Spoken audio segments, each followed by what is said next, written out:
Qatar is aiming to build 9 new stadiums with state-of-the-art cooling technology to host World Cup games in 2022. A row has developed over a risk report that claims there is an increasing political risk that Qatar may not host the World Cup in 2022.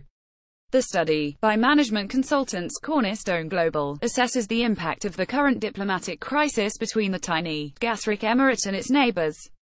However, in a statement, Qatar 2022's Supreme Committee for Delivery Legacy questioned the motives of the report, and said the authors had an affiliation to the country's blockade in Qatar. It said there is absolutely no risk to the future of the first World Cup in the Middle East. Organizers also insisted there had been no impact on preparations as a result of the ongoing and illegal blockade against Qatar. The document warns construction companies working on the country's $200 billion £153 billion infrastructure program that it is a high-risk project. It claims tournament insiders and regional experts have both stated to us that it is far from certain Doha will actually host the tournament. Background: FIFA controversially awarded Qatar the 2022 World Cup in 2010, with the event subsequently moved to winter because of soaring summer temperatures. Organizers hailed the event as a symbol of regional unity, but in June, Saudi Arabia, Bahrain, Egypt and the United Arab Emirates (UAE) cut ties with their Gulf neighbor, saying it was destabilizing the Middle East and supporting terrorism. Qatar strongly denies the allegation and has rejected a list of conditions for the lifting of sanctions. Saudi Arabia has closed its land border with Qatar, while all 4 countries have cut air and sea links with the kingdom. The report Cornerstone says it advises clients to give them unique insights to the reality of doing business in complex and challenging environments. Its founder is Ghanem Nusaiba, a visiting fellow at King's College London, who has been critical of Qatar on social media. Entitled "Qatar in Focus: Is the FIFA World Cup 2022 in Danger?" the report says Western diplomats have privately stated they do not know whether or not the tournament will take place as planned. The reasons for this are many and include open allegations of corruption both in the bidding process and in the infrastructure development, the report said. Qatar is under greater pressure regarding its hosting of the tournament. The current political crisis has seen or at least raised the possibility of a Qatari opposition movement emerging. This means an increased risk for those working on, or seeking contracts for World Cup 2022 infrastructure, with the risk of non-payment and no realistic ability to enforce any legal contracts.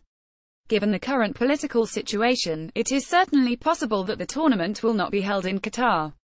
Any cancellation of Qatar hosting the World Cup 2022 will likely be abrupt, and will leave contractors involved in a precarious situation that may not be easily resolved.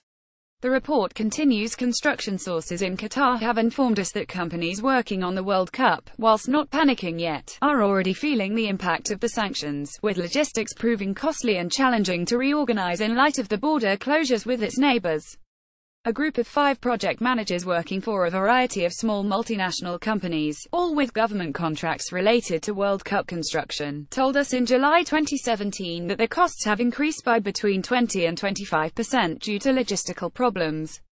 Cornerstone also says that sources within the project have indicated that several members of the Qatar 2022 Supreme Committee have threatened to resign over excessive interference by senior officials on spending and allegations of corruption. Qatar's response, however, the report was dismissed by the Supreme Committee for Delivery Legacy, which in a statement, told the BBC, in the context of the current political situation we question the motives of an organization which makes no secret of its affiliation to the country's blockade in Qatar of publishing a report based entirely on media reports and anonymous sources. The intention to create doubt regarding the tournament, while attempting to cause resentment amongst Qatari citizens and anxiety amongst foreign businesses and residents, is as transparent as it is laughable. Despite the ambitious title of this report, there is absolutely no risk to the future of the first World Cup in the Middle East. Nusaiba says the report was professionally produced based on extensive research and was not funded by any government or company. Broadcasting worries. Meanwhile, football's world governing body FIFA has told BBC Sport it is in contact with Qatari sports broadcaster Bein Sports regarding December's Club World Cup, set to be held in the UAE. The TV network is the host broadcaster for the event and understood to be increasingly concerned that the diplomatic crisis may mean production equipment and personnel are prevented from entering the country, or doing their jobs. FIFA says it is monitoring the situation.